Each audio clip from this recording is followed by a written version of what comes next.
Welcome back, everybody. It's Rachel here, aka the nail therapist. We're going to look at a client of mine who has some overgrown nails today and a hammer toe, and we'll talk about what causes the hammer toe and if there's anything we can do as nail techs to help out the nail on that toe. If you're new to my channel, welcome. My name is Rachel, and I am a certified master pedicurist, and I specialize in restorative pedicures. I try to use as much non-toxic and organic ingredients that I can, and that way I don't increase anybody's toxic load. So a lot of people come to me because of that, because they already have autoimmune disorders, sensitivities, etc., and they want to make sure that they aren't triggered or have some sort of reaction. So I bring that to them. And I am located in Leesburg, Virginia, which is in Northern Virginia, about an hour west of DC.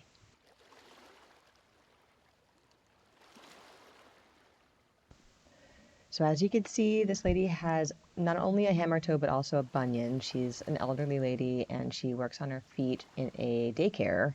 And so she's got lots of stories for me.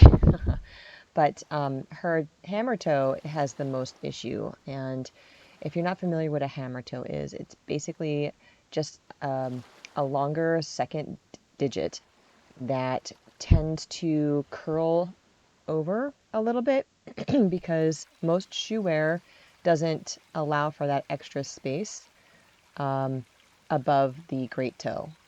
And so it gets kind of pushed inward and crumpled back. And so over the years of wearing these types of shoes, the toe becomes deformed instead of laying flat. The other thing that happens with the hammer toes is that because there's constant repetitive pressure on that nail, the nail matrix becomes damaged, and the nail then becomes thickened and discolored often. There can be what looks like a fungus, but it's not. It's just toenail damage. And basically what happens is when the nail gets kind of pushed back in this micro pressure, repetitive trauma over and over and over and over again, it damages the cells that are supposed to create the top layer of the nail plate. And so the bottom layer of the nail plate continues to grow just fine. So you'll see that it becomes an overabundance of that upward buildup of the nail, which creates the thickening. And that is why it gets crumbly and stuff too. It's just not, there's not enough of the upper layer of the nail plate to fully keratinize the nail. So I start off using the carbide bit. This is the Safety Top tapered barrel carbide bit that I use from Erica's ATA. And I use it to smooth away any of the really thick, hard calloused skin, as well as the cuticle that might be heavily built up around the cuticle edge. And I also use it to thin out the nail. It's very multifaceted. You can visit ericasata.com if you wanted to get some and use code REVIVE10 to save 10%.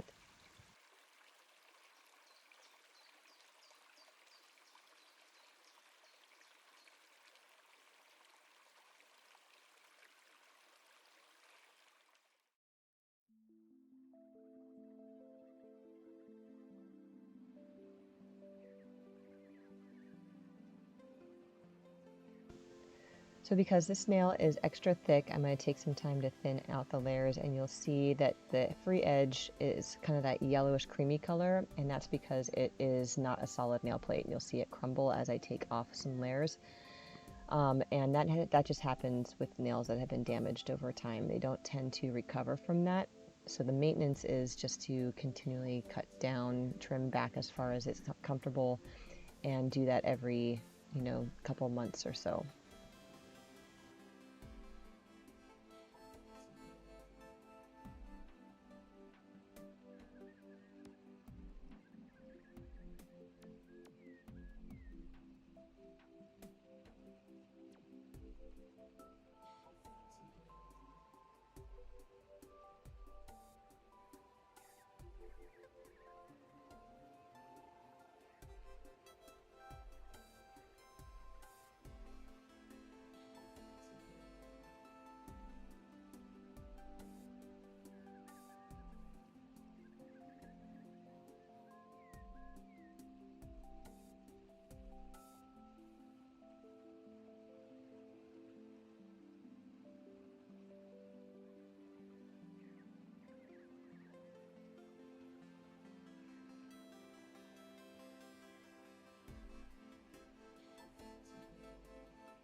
Now here I've switched to the diamond bit. It's a tapered barrel as well, diamond bit called the long and lean.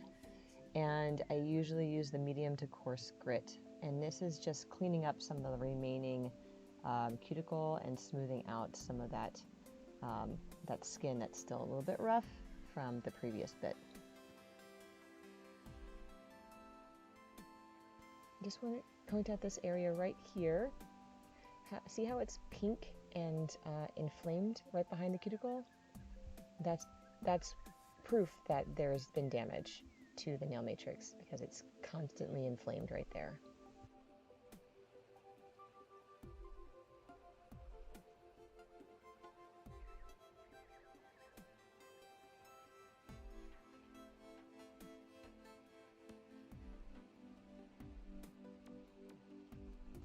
Maybe you're wondering to yourself, well, what can I do to avoid having my toe become a hammer toe? And the things that I always advocate for are shoes that allow for your feet to splay, your toes to splay. So a square toe box, one that has upward angle that kind of like almost rounds upward and then down, so that there's room for the second toe. Or you can go for a shoe that's about a half size bigger, so that you're not constantly pressing the front of the shoe into the toe. And then making sure to take your shoes off as soon as you can, and really letting your feet naturally work, like grip the ground, work the intrinsic muscles of the feet, so that you have that muscular balance and you're not becoming deconditioned, because your feet need conditioning too. You'd be surprised at how much your feet can ache if you started doing some simple foot exercises to raise the arch, or spread the toes out, things of that nature. So just make sure you have enough room in your shoes at all times. And then if you feel like they're already starting to be crowded, you can find some toe spacers, and that will also help to improve the direction your toes go, so that they're straight coming off of the metatarsal as opposed to angled inward towards the center.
So I had an oopsie and forgot to record the cuticle care and everything on the other foot, so just pretend like you saw that. It's basically the same thing.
So I've been feeling lately that maybe I should be talking a little bit more about myself, kind of get to know you guys a little bit more.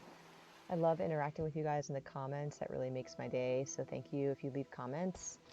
But anyway, this week has been pretty busy. You might have seen my rant in my videos earlier this week. I'm in that stage of life where I'm basically just getting off work and then driving my kids everywhere all afternoon. And so my oldest is 12 and she is in soccer, and so she wants to challenge herself more, and we're trying out for 2 different travel leagues. So if I thought my life was busy now, it's going to be even worse if she gets on a travel team.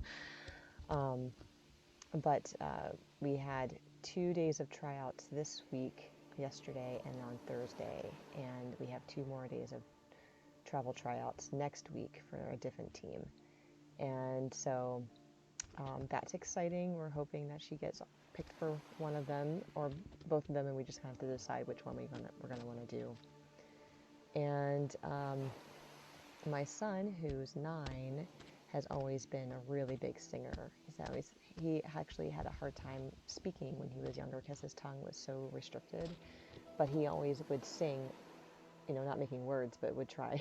And so it was recently he said that he wants to learn how to really sing, because he saw some YouTube short with a vocal coach and a young girl about his age singing a song he really loves.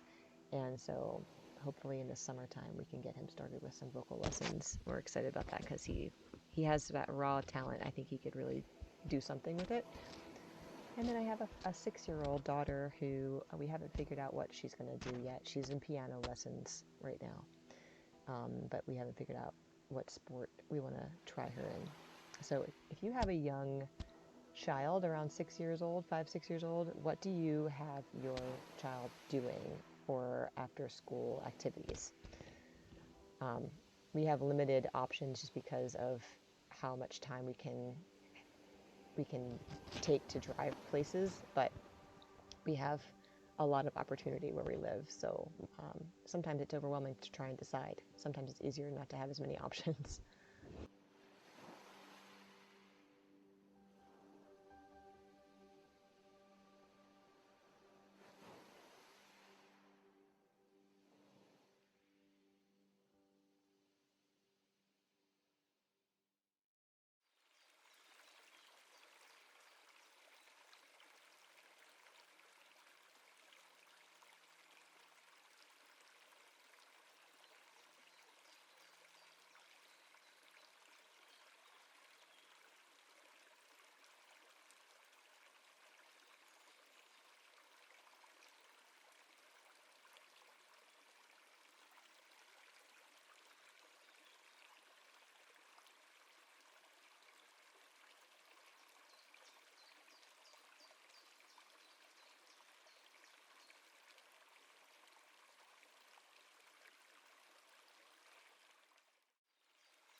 What do you guys like to listen to whenever you're watching these videos? I have the beach waves happening now. I have just like the water, the babbling brook going. I know there's like, some music in some of them. I started off using just straight piano music. I try to keep it more calm, but you tell me what your preferences are, and I can try and find something that might be along those lines. The only caveat is it has to be like copyright free so that I don't infringe on anybody's rights. So it may be hard to find some stuff, but I'd like to know what you think in that respect. What do you like to listen to?